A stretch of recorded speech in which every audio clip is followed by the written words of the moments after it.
Sa mga ngiting, itinatago ang kalungkutan. Hiling ng puso ko, sana ay mapakinggan.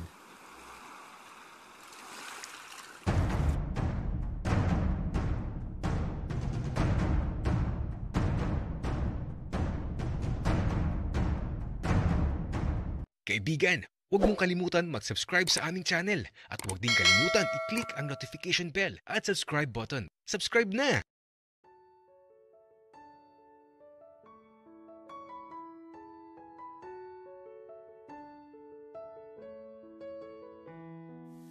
Bal, tatawagin ko lang yung kaibigan ko. Upo ka muna dyan. At saka, liligo lang ako ng mabilis. Sobrang lagkit ko ni. Diyan ka lang ha. Mabilis lang talaga ako maliligo.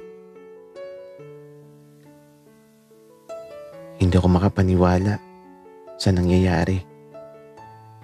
Totoo ba to? Ibig sabihin, umuwi na si Benji. Iho, kamusta ka na ba? Sakto ang pagdating mo. Maghahapunan na. Dito ka na kumain. Nako, Lolo, Lola. Baka po hanapin na ako ni Papa at Mama. Pero, kailan pa po ba dumating si Benji? Kahapon lang, Iho. At parang tila ba, pinagtatagpo kayo ng panahon. Bakit naman po, Lolo? Kaya lang, bago pa sumagot ang lolo ni Benji dito sa sala, nakita kong lumabas na si Benji sa silid niya. Napatayo ako sa kinauupuan ko. Kasi andito na siya. Nagbalik na si Benji. Sobrang masaya ako sa mga sandaling to. Walang mapagsidlan yung kaligayahang nadarama ng puso ko.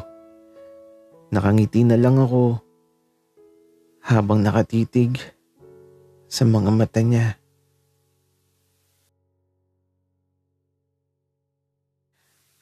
Benji, bumalik ka na pala.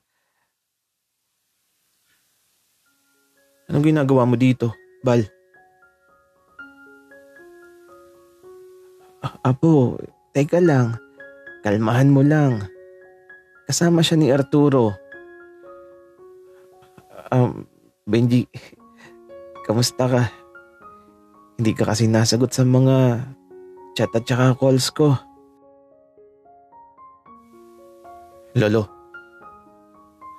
pauwiin niyo na yan. Wika ni Benji at eto, tinalikuran niya na ako. At bumalik na siya sa silid niya. Gusto ko lang naman na maitama yung mga pagkakamali ko. Pero hindi ko alam na ganun pala kasakit para kay Benji ang nangyari sa nakaraang. Sana hindi ko na lang ginawa.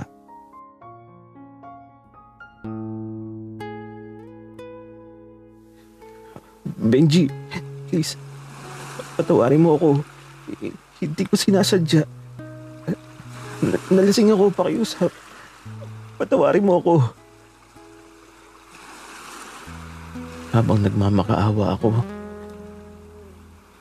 nakaluhod ako na nakayakap sa kanyang mga binti habang humihingi ng tawad sa pagkakamaling ginawa ko. Subalit kahit anong higpit ng mga yakap ko, sadyang kapag puso ang nasaktan, pilit kang bibitiwan dahil sa pangakong tila ba kinalimutan. Mula sa dalampasigan, kapatawarang hinihingi ko ay di ko nakamtan hanggang sa ang pusong nasaktan ay tuluyan na akong nilisan.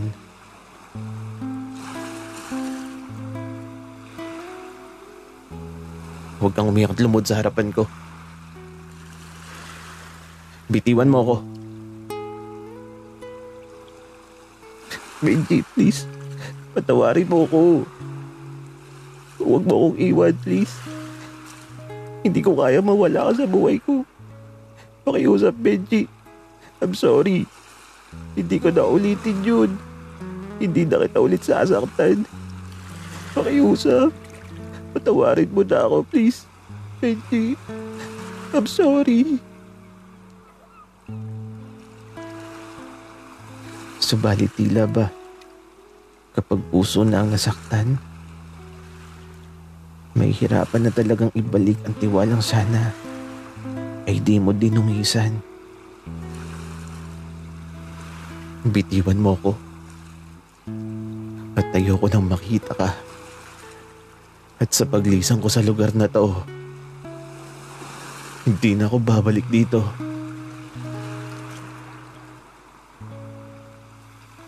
At kahit pigilan ko siya, wala akong nagawa. Naiwan akong mag-isa. Sa dalampasigang akala ko ay puro masasayang alaala lang ang mga bagay na gagawin namin ni Benji. Subalit dito pala magwawakas ang lahat ng mga masasayang sandali. At sa lugar na to, may iwan ng puso kong nagkamali.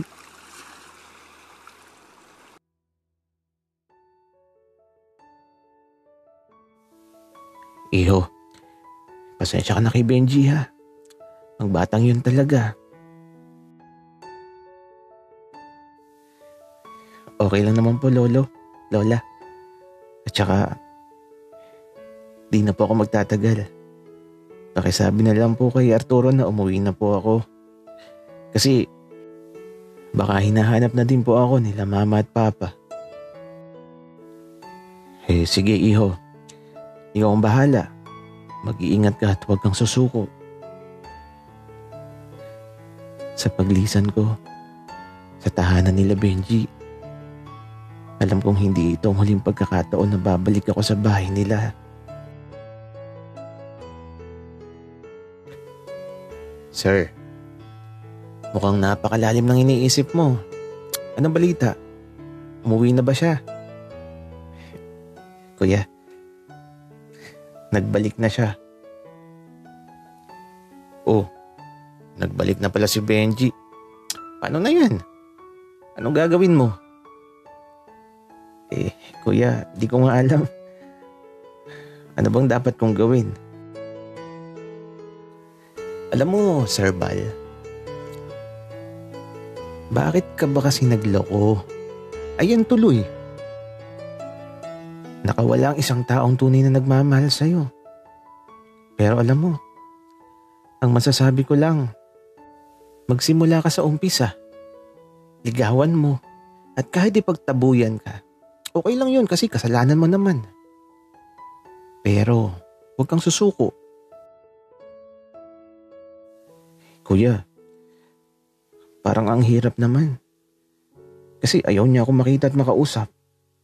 Paano ko gagawin yun? Sir, madali lang yun.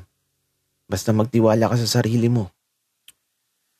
Kung sa bagay, tama ka kuya. Alam kong maibabalik namin sa dati ang lahat pero, kuya, alam mo ba? Natatakot sa'yo si Arturo. Kasi sinusundan mo daw kami kaya sinabi ko na lang na ligaw na kaluluwa ka. Sir, grabe ka naman. Ginawa mo pa akong multo. Pero hindi talaga kita pwedeng iwanan eh. Kuya, bukas maga pa lang aalis na ako sa bahay. Pero kay na Benji lang ako pupunta. Kaya huwag mo na akong samahan. Sir Bal, nung huling di kita sinamahan, anong nangyari? Nalasing ka tapos nahuli ka ni Benji na may kasamang iba. Tapos hinalikan mo pa. Gusto mo bang mangyari ulit yun? Kuya, lasing ako nun. Hindi ko alam ang ginagawa ko. Sir Bal, Kahit lasing ka, alam kong alam mo ang ginagawa mo. Pati ba naman sa akin, magsisinungaling ka? Oo na kuya, alam ko na ang ginagawa ko pero natukso lang ako. Oh, aamin ka din pala Sir Bal, pinatagal mo pa. Tara na nga, at baka mapagalitan ka na naman ng papa at mama mo. Okay lang yun kuya, sanay na naman akong mapagalitan. Kaya ito, pagka uwi namin ng bodyguard ko, hindi naman ako pinagalitan ni papa at mama. May bisita kasi sila at kasama siya. Ang taong sumira ng buhay ko.